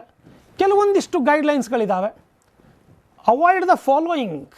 ಇವುಗಳನ್ನು ಅವಾಯ್ಡ್ ಮಾಡಿ ಅಂತ. Subject which is over done. ಈಗಾಗಲೇ ಅದನ್ನು ತುಂಬ ಜನ ಅದರ ಮೇಲೆ ಸಂಶೋಧನೆಯನ್ನು ಮಾಡಿದರೆ ಅಂತಹ ಸಂಶೋಧನೆಯನ್ನು ನೀವು ಮಾಡೋದರಲ್ಲಿ ಅರ್ಥ ಇಲ್ಲ. ಅದು ತುಂಬ ಹೊಸ ನವೀನ ವಿಷಯ ಇದ್ದರೆ ಅದರ ಮೇಲೆ ನೀವೇನು ಮಾಡ್ತೀರಿ? ನಿಮಗೇನು ಗೊತ್ತೇ ಇರುವುದಿಲ್ಲ. ಕಾಂಟ್ರವರ್ಷಿಯಲ್, ತುಂಬ ಕಾಂಟ್ರವರ್ಸಿ, ಅದನ್ನು ಮುಟ್ಟಿದರೆ ಕಾಂಟ್ರವರ್ಸಿ ಇರ್ತದೆ. ಅಂಥ ಸಂಶೋಧನೆಯನ್ನು ನೀವು ಮಾಡಲಿಕ್ಕೆ ಹೊರಟ್ರೆ ಎಲ್ಲರಿಂದಲೂ ನೀವು ವಿರೋಧವನ್ನು ಎದುರಿಸಬೇಕಾಗ್ತದೆ. Too narrow or too vague. ತುಂಬ ವೇಗ್ ಆಗಿರ್ತಕ್ಕಂಥ ಟಾಪಿಕ್ಕು ಅಥವಾ ತುಂಬ ಚಿಕ್ಕದಾದಂಥ ಟಾಪಿಕ್ಕನ್ನು ನೀವು ಸೆಲೆಕ್ಟ್ ಮಾಡ್ಕೊಂಡ್ಬಿಟ್ರೆ ಸಂಶೋಧನೆಯನ್ನು ಮಾಡೋದು ತುಂಬ ಕಷ್ಟ. ಮತ್ತು ಯಾವ ರೀತಿಯಾದಂತಹ ವಿಷಯವನ್ನು ನಾನು ಆಯ್ಕೆ ಮಾಡಿಕೊಳ್ಬೇಕು? ಅದು ಸಮಾಜಕ್ಕೆ ಸಂಬಂಧಪಟ್ಟಿರಬೇಕು. Relevance to society. Original topic ಆಗಿರಬೇಕು. ಇನ್ಯಾರೋ ಮಾಡಿದ್ದನ್ನು ತೊಗೊಂಡು ಬಂದು ನೀವು ಮಾಡಿಕೊಡ್ದು. ಒರಿಜಿನಲ್ ಆಗಿರಬೇಕು. ಸಾಲ್ವೆಬಲ್. ನೀವು ಅದಕ್ಕೆ ಪರಿಹಾರವನ್ನು ಕಂಡುಕೊಳ್ಳವರಾಗಿರಬೇಕು. ಪರಿಹಾರ ನಿಮಗೆ ಸಿಗುತ್ತೆ ಅನ್ನುವ ಭರವಸೆ ನಿಮಗಿರಬೇಕು. ಯಾವುದೋ ಒಂದು ನೀವು ಪ್ರಾಬ್ಲಮನ್ನು ತೊಗೊಂಡು, ಅದಕ್ಕೆ ನಾನು ಹೇಳಿದ್ನಲ್ಲ, ಕೋವಿಡ್-19ಗೆ ನಾನು ಔಷಧವನ್ನು ಕಂಡು ಹಿಡಿತೀನಿ ಅಂತ ಹೊರಟ್ರೆ ನಾನು ಅದಕ್ಕೆ ಸೊಲ್ಯೂಷನ್ ಕೊಡಲಿಕ್ಕಾಗುತ್ತಾ? ನನ್ನ ಕಡೆಯಿಂದ ಆಗೋದಿಲ್ಲ. ಯಾಕೆಂದರೆ ನನ್ನ ವೃತ್ತಿನೇ ಬೇರೆ ಇದೆ. ನಾನು ಅಂಥ ಸಂಶೋಧನೆಯನ್ನು ಕಂಡು ಹಿಡಲಿಕ್ಕೆ ನನ್ನ ಕೈಲಿ ಆಗಲ್ಲ. Familiar and feasible topic. ನನಗೆ ಫ್ಯಾಮಿಲಿಯಾರಿಟಿ ಇರಬೇಕು, ನನ್ನ ಕಡೆಯಿಂದ ಮಾಡಲಿಕ್ಕೆ ಸಾಧ್ಯ ಆಗ್ತಾ ಇರಬೇಕು, ಸಿಗ್ನಿಫಿಕೆಂಟ್ ಆಗಿರಬೇಕು. ಯಾವುದೋ ಒಂದು ಸಂಶೋಧನೆಯನ್ನು ಮಾಡ್ತೇನೆ ಅಂತ ಹೇಳಿಬಿಟ್ಟು ಸಿಗ್ನಿಫಿಕೆಂಟ್ ಇಲ್ಲದೇ ಇರತಕ್ಕಂಥ ಒಂದು ಟಾಪಿಕ್ಕನ್ನು ನಾನು ತಗೊಂಡ್ರೆ ಅದು ಯಾವ ರೀತಿಯ ಕಾಂಟ್ರಿಬ್ಯೂಷನನ್ನು ಸಮಾಜಕ್ಕೆ ಮಾಡೋದಿಲ್ಲ. Significance, what significance it carries. ಬಹುಶಃ ಬಹಳಷ್ಟು ಪ್ರಪೋಸಲ್ಸ್ಗಳಲ್ಲಿ ತಾವು ನೋಡಿದಿರಿ, ಸಿಗ್ನಿಫಿಕೆನ್ಸ್ ಆಫ್ ದ ರಿಸರ್ಚ್ ಅಂತ ನಾವು ಬರೀಬೇಕಾಗ್ತದೆ. ಏನಿದು, ಇದರ ಮಹತ್ವ ಏನು ಅಂತಕ್ಕಂಥದ್ದು. ಅಂತಹ ಮಹತ್ವ ಇದ್ದಂತಹ ವಿಷಯವನ್ನು ನಾವು ಸಂಶೋಧನೆಗೆ ತೆಗೆದುಕೊಳ್ಬೇಕಾಗ್ತದೆ. Availability of expertise and time, ಇವೆರಡೂ ಕೂಡ ತುಂಬ ಮಹತ್ವದ್ದು. ಬಜೆಟ್ ಲಿಮಿಟೇಷನ್ಸ್, ನನ್ನ ಹತ್ರ ಇರ್ತಕ್ಕಂಥ ಹಣ ಎಷ್ಟು, ಆ ಹಣವನ್ನು ನಾನು ಯಾವ ರೀತಿ ಉಪಯೋಗಿಸಬಲ್ಲೆ ಅಂತಕ್ಕಂಥದ್ದು.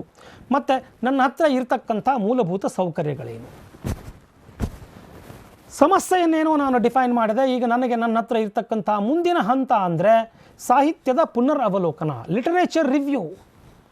ಇದು secondary sources.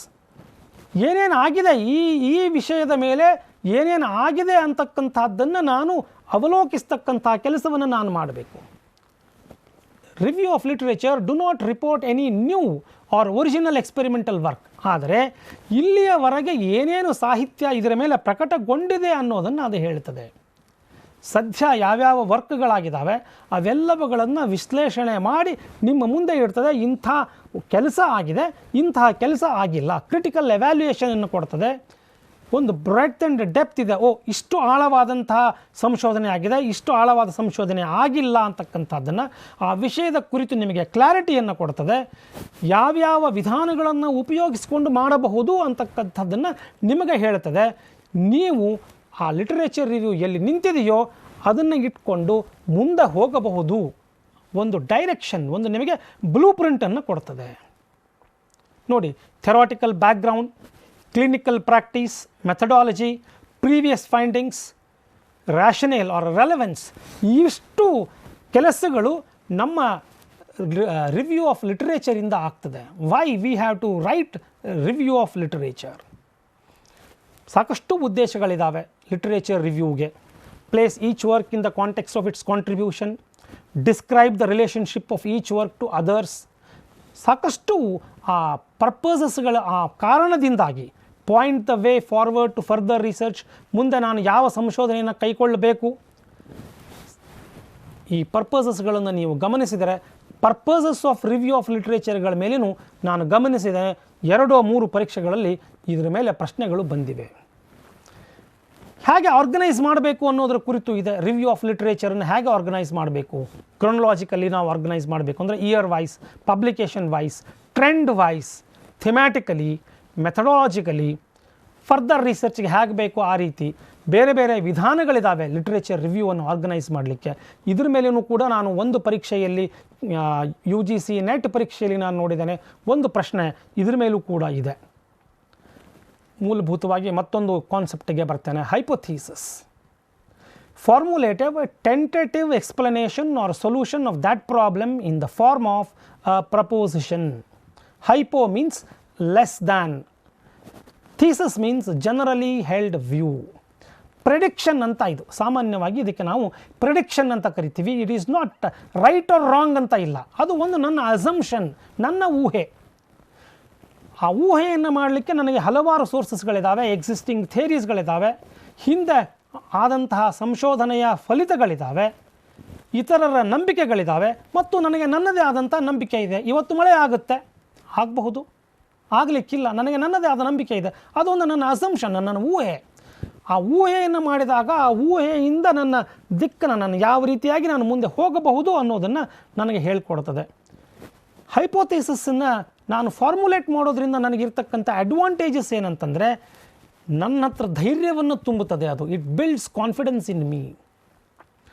Sound hypothesis gives better direction to the inquiry. ಯಾವುದೇ ಒಂದು ವಿಷಯದ ಎನ್ಕ್ವೈರಿ ಮಾಡಬೇಕಾದಾಗ ಅದಕ್ಕೊಂದು ಪಥವನ್ನು ತೋರಿಸ್ತದೆ. It enriches theory. Good hypothesis must provide a tentative answer. It should be operational. It should be simple. It should be specific. It must always be started in advance before we start having the evidences. ಇದಿಷ್ಟು ಹೈಪೋಥಿಸಿಸ್ಗೆ ಬೇಕಾದಂತಹ ನಿಯಮಗಳು. Descriptive hypothesis, ಮತ್ತು relational hypothesis ಎರಡು ಪ್ರಕಾರಗಳಿದ್ದಾವೆ. Descriptive ಹೈಪೋಥಿಸಿಸ್ಗಳಲ್ಲಿ ನಾವು ಹೈಪೋಥಿಸಿಸನ್ನು ಅದರ ಡಿಸ್ಕ್ರೈಬ್ ಮಾಡ್ತೇವೆ.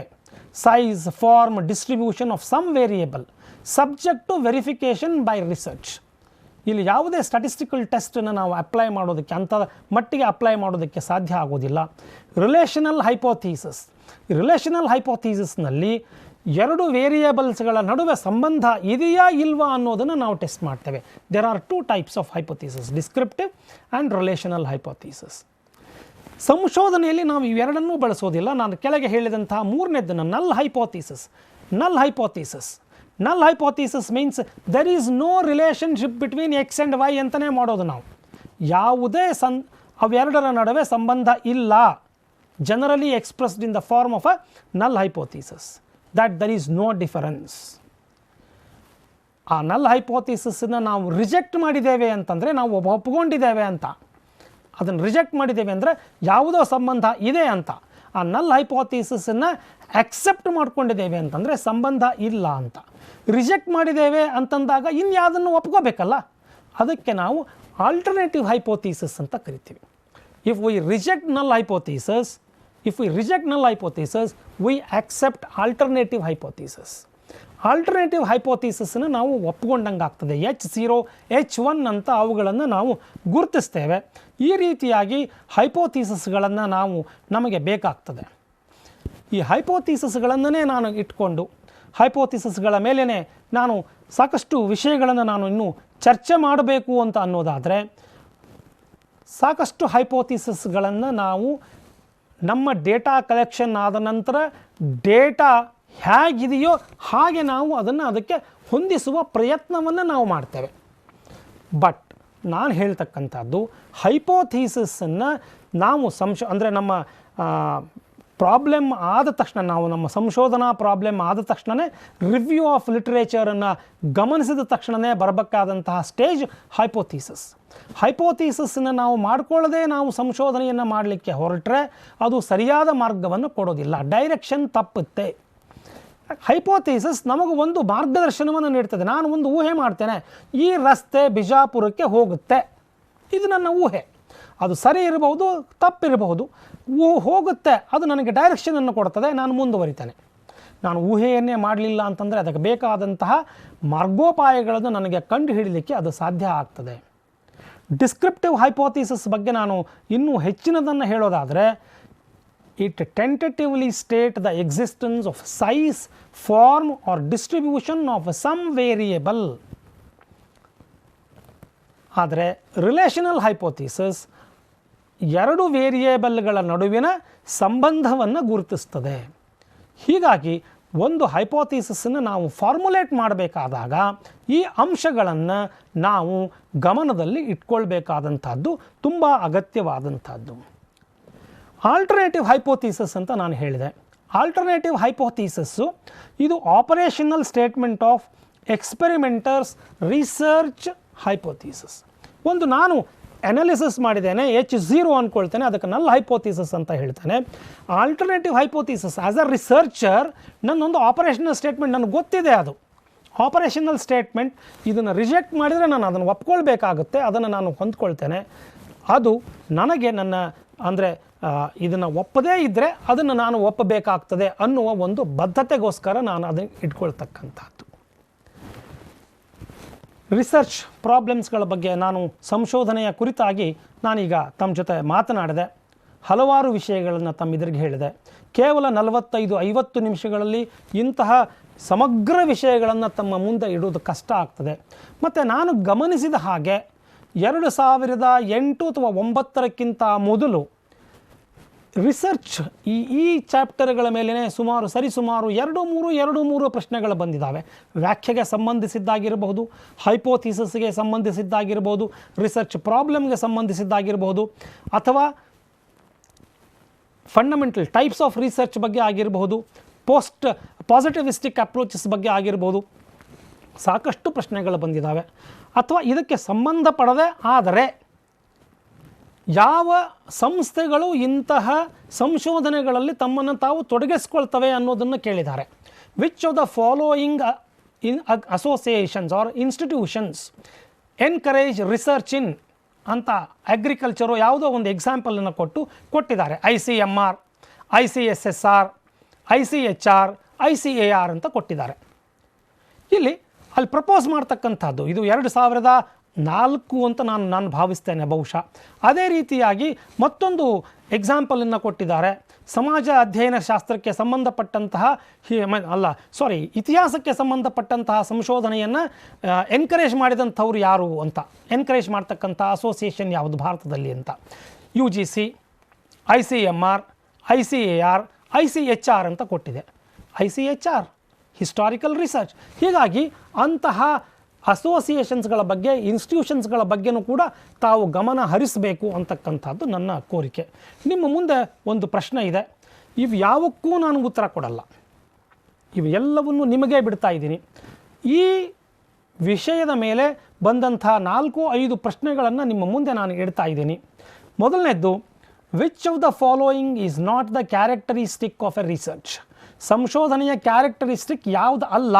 4 ಸ್ಟೇಟ್ಮೆಂಟನ್ನು ಕೊಟ್ಟಿದ್ದಾರೆ. Research is systematic, research is not a process, research is problem oriented, research is not passive. ಯಾವುದಲ್ಲ? ಎ ಅಲ್ವೋ, ಬಿ ಅಲ್ವೋ, ಸಿ ಅಲ್ವೋ, ಡಿ ಅಲ್ವೋ? ನೀವು ಹುಡುಕಿ. ನಿಮಗೆ ಉತ್ತರದಲ್ಲಿ ಕನ್ಫ್ಯೂಷನ್ ಇದ್ದರೆ ನಮ್ಮ ಸಂಸ್ಥೆಯವರು ಕೊಡಮಾಡಿದಂತಹ ಆ ಇಮೇಲ್ಗೆ ಪ್ರಶ್ನೆಯನ್ನು ಹಾಕಿ, ಏನು ನಿಮ್ಮ ಸಂಶಯ ಇದೆ ಅಂತಕ್ಕಂಥದ್ದನ್ನು, ಅದಕ್ಕೆ ನಾವು ಉತ್ತರವನ್ನು ಕೊಡ್ತೇವೆ. ಇದನ್ನು ನಿಮಗೆ ಬಿಡ್ತೇನೆ. ಅದೇ ರೀತಿ ಮತ್ತೊಂದು ಪ್ರಶ್ನೆ ಇದೆ. Which of the following statement is correct? Discoveries are researches, researches lead to discovery, invention and research are related. None of the above. ನನಗಂತೂ ಗೊತ್ತಿಲ್ಲ, ನನಗೂ ಕೂಡ ಕನ್ಫ್ಯೂಷನ್ ಆಗ್ತಾ ಇದೆ. ಎ ಕರೆಕ್ಟಾ, ಬಿ ಕರೆಕ್ಟಾ, ಸಿ ಕರೆಕ್ಟಾ ಅಥವಾ ಡಿ ಕರೆಕ್ಟಾ ಅನ್ನೋದು ನನಗೂ ಕೂಡ ಕನ್ಫ್ಯೂಷನ್ ಇದೆ. ನೀವು ವಿಚಾರ ಮಾಡಿ. ಮತ್ತು ಅದೇ ಹೇಳಿದ್ದನ್ನೇ ನಾನು ಪುನರಾವರ್ತಿಸಬೇಕಾಗ್ತದೆ. ಮತ್ತೊಂದು ಪ್ರಶ್ನೆ ಈ ರೀತಿ ಇದೆ. Read the following difference between research and Discovery. Research is systematic, but Discovery is not systematic. Research can be conducted by one researcher, while discovery involves a team of researchers. Research is problematic in nature, but discovery is not so. Research is conducted by following well-defined and sequenced steps, where it is not so in the case of discovery. ಇಲ್ಲಿ ಏನೋ ಬಿನೋ ಸಿನೋ ಡಿನೋ ಕೇಳಿಬಿಟ್ಟಿದ್ರೆ ತುಂಬ ಖುಷಿ ಇರ್ತಿತ್ತು ಅಲ್ಲ? ಅವ್ರು ಕೊಟ್ಟಿರೋ alternatives ನೋಡಿ. Of these the correct differences are: A 1, 3 and 4, B 1 and 3, C 2 and 4, D 2, 3 and 4. 4 ಸ್ಟೇಟ್ಮೆಂಟನ್ನು ಕೊಟ್ಟಿದ್ದಾರೆ. ಈ 4 ಸ್ಟೇಟ್ಮೆಂಟ್ಗಳಲ್ಲಿ ಅವೆರಡರ ನಡುವೆ ಇರತಕ್ಕಂಥ ವ್ಯತ್ಯಾಸವನ್ನು ಗುರುತಿಸು ಅಂತ ಹೇಳಿದ್ದಾರೆ. ಕೆಳಗೆ ಮತ್ತೆ ಉತ್ತರ ಕೊಡ್ತಾರೆ, A is this, B is this ಅಂತ. ಇಲ್ಲಿ ನೀವು ಗಮನಿಸಬೇಕಾದದ್ದು ಏನು ಅಂತಂದರೆ, ನೀವು ಸ್ಟೇಟ್ಮೆಂಟ್ಗಳನ್ನು ಓದಿದ ಹಾಗೆ ರಿಸರ್ಚ್ ಮತ್ತು ಡಿಸ್ಕವರಿಯ ನಡುವೆ ಈ ವ್ಯತ್ಯಾಸ ಅದು ನಿಜವಾ ಅನ್ನೋದನ್ನು ನೀವು ಅಲ್ಲೇ ಟಿಕ್ ಮಾಡ್ತಾ ಹೋಗಿಬಿಟ್ರೆ, 1 ಕರೆಕ್ಟಾ ತಪ್ಪ, 2 ಕರೆಕ್ಟಾ ತಪ್ಪ, 3 ಕರೆಕ್ಟಾ ತಪ್ಪ, 4 ಕರೆಕ್ಟಾ ತಪ್ಪ ಅಂತ ನೀವು ಅದನ್ನು ಗುರ್ತು ಮಾಡ್ಕೊಳ್ತಾ ಹೋದರೆ ಕೊನೆಗೆ ನಿಮಗೆ ಉತ್ತರ ದೊರಕುತ್ತೆ. ಅವು ಎಲ್ಲವನ್ನು ಓದಿದ ಮೇಲೆ 1, 3 and 4 ನೀವು ಮತ್ತೆ ಅದನ್ನು ನೀವು ಓದ್ತಾ ಹೊರಟ್ರೆ ನಿಮಗೆ ಟೈಮ್ ಜಾಸ್ತಿ ತಗೊಳ್ತದೆ. ಇಲ್ಲಿ ಅದನ್ನು ಆ ವ್ಯಾಖ್ಯೆಗಳನ್ನು ಕರೆಕ್ಟಾಗಿ ಓದಿ. Research is systematic, but Discovery is not systematic. ಒಂದು ನಿಮಿಷ ಗಮನಿಸಿ, ಇದು ಡಿಫರೆನ್ಸ್ ಹೌದಾ ಅಲ್ವಾ ಅಂತ. ಇದೆಯಾ ನೋಡಿ. ಸಿಸ್ಟಮ್ಯಾಟಿಕ್ಕಾ? ಭಾರತವನ್ನು ಕೊಲಂಬಸ್ ಕಂಡುಹಿಡಿದ. ಹೇಗೆ ಕಂಡುಹಿಡಿದ ನಿಮಗೆ ಬಿಡ್ತೀನಿ, ನಿಮಗೆ ಉತ್ತರ ಸಿಗಬಹುದು ಅಂತ ನಾನು ಭಾವಿಸಿದ್ದೀನಿ. ಮತ್ತೊಂದು ಪ್ರಶ್ನೆಗೆ ಹೋಗೋಣ. Which of the following options are the main tasks of research in modern society? To keep pace with the advancement in knowledge, to discover new things, to write a critique on the earlier writings, to systematically examine and critically analyze the investigations, sources with objectivity. ಕಳೆದ ಸಲದಂತೆ ಆ ಮೂರನೇ ಎಕ್ಸಾಂಪಲ್ನಂತೆಯೂ ಕೂಡ ಇದು ಇದೆ. A 4, 2 and 1, B 1, 2 and 3, C 1 and 3, D 2, 3 and 4. ಇಲ್ಲೂ ಕೂಡ ನಾನು ಆ ಮೊದಲು ಹೇಳಿದಂತಹ ವಿಧಾನವನ್ನೇ ಅನುಸರಿಸಿ which of the following options are the main tasks of research in modern society. ಹೌದಾ, ನಮ್ಮ ಆಧುನಿಕ ಸಮಾಜದಲ್ಲಿ ಇದು ಒಂದು ಮೇನ್ ಟಾಸ್ಕಾ, ಹೌದಾ ಅಲ್ವಾ, ನೋಡ್ತಾ ಹೋಗಿ ಅದನ್ನು ಓದಿ, ಆ ಒಂದು ಸೆಂಟೆನ್ಸಸ್ಸನ್ನು ಓದಿ ಅರ್ಥ ಮಾಡಿಕೊಳ್ಳಿ, ಅದು ಹೌದೋ ಅಲ್ವೋ ಅನ್ನೋದನ್ನು ನಿರ್ಧಾರ ಮಾಡಿ ಟಿಕ್ ಮಾಡ್ತಾ ಹೋದರೆ ನಿಮಗೆ ಕೊನೆಗೆ ಉತ್ತರ ದೊರಕುತ್ತೆ. ಇವು ಕೇವಲ ಒಂದಿಷ್ಟು ಸ್ಯಾಂಪಲ್ಸ್ಗಳನ್ನು ನಿಮಗೆ ಕೊಟ್ಟಿದ್ದೇನೆ. ಇಂತಹ ಸ್ಯಾಂಪಲ್ಸ್ಗಳನ್ನು ನೀವು ಅಧ್ಯಯನ ಮಾಡಬೇಕು. ಬರೀ ಸ್ಯಾಂಪಲ್ಸ್ಗಳನ್ನೇ ಅಧ್ಯಯನ ಮಾಡಬೇಡಿ, ಯಾವುದೇ ಒಂದು ಆಬ್ಜೆಕ್ಟಿವ್ ಟೆಕ್ಸ್ಟ್ ಬುಕ್ ನಿಮಗೆ ಹೆಲ್ಪ್ ಮಾಡಲಾಗದು. ಮೊದಲು ಈ ಸಂಶೋಧನೆ ಸಂಬಂಧಪಟ್ಟಂಥ ಫಂಡಮೆಂಟಲ್ಸ್ ಆಫ್ ರಿಸರ್ಚ್ಗೆ ಸಂಬಂಧಪಟ್ಟಂತಹ ಎಲ್ಲ ಸಾಹಿತ್ಯವನ್ನು ಆಮೂಲಾಗ್ರವಾಗಿ ಅಭ್ಯಸಿಸಿ ನೋಟ್ಸನ್ನು ಮಾಡಿಕೊಳ್ಳಿ, ನೋಟ್ಸನ್ನು ಬರೆದುಕೊಳ್ಳಿ, ಒಂದು ಕಡೆ ಇಟ್ಕೊಳ್ಳಿ, ಅದನ್ನು ನೀವು ಮನಗ್ರಹಿಸಿ ನಂತರ ಅದಕ್ಕೆ ಸಂಬಂಧಪಟ್ಟ ಕ್ವೆಶ್ಚನ್ಸ್ಗಳಿಗೆ ನೀವು ಉತ್ತರ ಬರಿತಾ ಹೊರಟ್ರೆ ನಿಮಗೆ ಬಹುಶಃ ಉತ್ತರ ದೊರಕುತ್ತೆ ಅಂತ ನಾನು ಅಂದ್ಕೊಂಡಿದ್ದೇನೆ. 5ನೇ ಪ್ರಶ್ನೆ ಕೂಡ ಅದೇ ರೀತಿ ಇದೆ. What do you consider as the main aim of interdisciplinary research?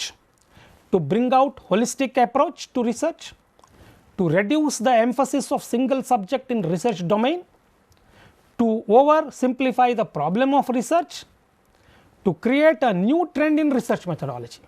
ಇದರಲ್ಲಿ ಯಾವುದು ಎ ಕರೆಕ್ಟ್ ಇದೆಯಾ, ಬಿ ಕರೆಕ್ಟ್ ಇದೆಯಾ, ಸಿ ಇದೆಯಾ, ಡಿ ಇದೆಯಾ? One of the aims of the scientific method in research is to improve data interpretation, eliminate spurious relations, confirm triangulation, introduce new variables. ಇದರಲ್ಲಿ ಯಾವುದು ನಿಜ, ಯಾವುದು ಕರೆ ಓದ್ಕೊಳ್ಳಿ, ನೋಡಿ, ನಿಮಗೆ ಉತ್ತರ ದೊರಕಿದೆ, ನೀವು ಅದಕ್ಕೆ ತೃಪ್ತಿಕರವಾಗಿದ್ದೀರಿ ಅಂದರೆ ಸರಿ, ಇಲ್ಲ ಅಂತಂದರೆ ನಮ್ಮ ಇಮೇಲ್ ಇದ್ದೇ ಇದೆ, ಪ್ರಶ್ನೆ ಕೇಳಿ, ಖಂಡಿತವಾಗಿಯೂ ನಿಮ್ಮ ಸಮಸ್ಯೆಗೆ ಪರಿಹಾರವನ್ನು ನಾವು ಹಿಡಿದುಕೊಡ್ತೀವಿ. ಆದರೆ ನಾವಿಷ್ಟೇ ಹೇಳಿದ ಮಾತ್ರಕ್ಕೆ ಅಥವಾ ಯಾವುದೋ ಒಂದಿಷ್ಟು ಪೇಪರ್ಸ್ಗಳನ್ನು ಸಾಲ್ವ್ ಮಾಡಿದ ಮಾತ್ರಕ್ಕೆ ನಿಮಗೆ ಕೆಸೆಟ್ ಪರೀಕ್ಷೆ ಸುಲಭವಾಗಿ ನೀವು ಬರೀಬಹುದು ಅಂತ ಅಂದ್ಕೋಬೇಡಿ. ಇದಕ್ಕೆ ಬೇಕಾಗಿರ್ತಕ್ಕಂಥದ್ದು ಈ ಫಂಡಮೆಂಟಲ್ಸ್ ಆಫ್ ರಿಸರ್ಚ್ನ ಕುರಿತು ಸಮಗ್ರವಾಗಿ ನೀವು ಅಭ್ಯಾಸ ಮಾಡಿ ಅವುಗಳನ್ನು ನೋಟ್ಸ್ಗಳ ರೂಪದಲ್ಲಿ ಬರೆದಿಟ್ಕೊಂಡು ನಂತರ ಈ ಪ್ರಶ್ನೆಗಳನ್ನು ನೀವು ಅಟೆಂಪ್ಟ್ ಮಾಡಿದರೆ ಬಹುಶಃ ಅದು ನಿಮಗೆ ಉಪಯೋಗಕಾರಿ ಆಗ್ತದೆ ಅಂತ ನಾನು ಭಾವಿಸ್ತೇನೆ. ಧನ್ಯವಾದಗಳು. ಇಲ್ಲಿಯವರೆಗೆ ಉಪನ್ಯಾಸ ನೀಡಿದ ಪ್ರೊಫೆಸರ್ PG ತರ್ಸದ್ ಅವರಿಗೆ ವಂದನೆಗಳು. ಮತ್ತೊಂದು ಉಪನ್ಯಾಸದೊಂದಿಗೆ ಮತ್ತೆ ಭೇಟಿ ಮಾಡೋಣ. ನಮಸ್ಕಾರ.